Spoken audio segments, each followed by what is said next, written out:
భారీ వర్షాల కారణంగా రేపు సీఎం రేవంత్ మధిర సభ రద్దయింది. రేపు హైదరాబాద్ శిల్పకళా వేదికలో రైతు భరోసా సదస్సు జరగనుంది. శిల్పకళా వేదిక నుంచి రైతు భరోసా నిధులు విడుదల చేయనున్నారు సీఎం రేవంత్ రెడ్డి. భారీ వర్షాల కారణంగా రేపు సీఎం రేవంత్ రెడ్డి మధిర సభ రద్దయింది. హైదరాబాద్ శిల్పకళా వేదికలో రైతు భరోసా సదస్సు రేపు జరగనుంది. శిల్పకళా వేదిక నుంచి రైతు భరోసా నిధులు విడుదల చేయనున్నారు సీఎం రేవంత్ రెడ్డి. శిల్పకళా వేదిక నుంచి రేపు రైతు భరోసా నిధులు విడుదల చేయబోతున్నారు సీఎం రేవంత్ రెడ్డి. మధిర సభ రద్దయినట్టుగా తెలుస్తోంది. పూర్తి సమాచారం మా కరెస్పాండెంట్ రాకేష్ అందిస్తారు. రాకేష్, చెప్పండి.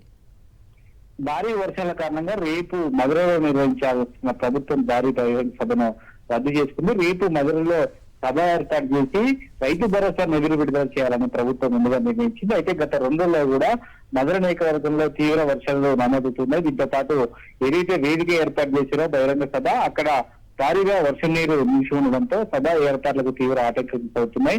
ఇంకా రేపు సాయంత్రం వరకు కూడా వర్షం నీరు బయటికి వెళ్లే అవకాశం లేని నేపథ్యంలో ప్రత్యామ్నాయంగా మరో మార్గాన్ని ప్రభుత్వం ఎంచుకుంది. రేపు సాయంత్రం 4 గంటలకు శిల్పకళా వేదికలో రైతు భరోసాకు సంబంధించి ఒక సదస్సును ఏర్పాటు చేసింది. ఈ సదస్సు ద్వారానే సీఎం రేవంత్ రెడ్డి రైతు భరోసా నిధులు విడుదల చేయబోతున్నారు.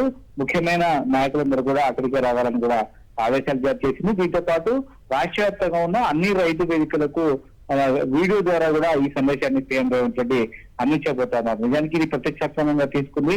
రాష్ట్ర 9 ఏళ్ల పాటు 9,000 కోట్ల రూపాయల నిధులు విడుదల చేస్తామంటూ కూడా ప్రభుత్వం చెప్తున్న నేపథ్యంలో దీన్ని అత్యంత ప్రతిష్టాత్మకంగా ఈ సభ ఏర్పాటు చేయాలని భావించినప్పటికీ అకాల వర్షాలు తీవ్ర వర్ష ప్రభావంతోనే ఈ నిర్ణయం తీసుకున్నట్టుగా ప్రభుత్వం చెప్పింది. రేపు సాయంత్రం 4 గంటలకు రైతు భరోసా నిధులను సీఎం రేవంత్ రెడ్డి విడుదల చేయబోతున్నారు.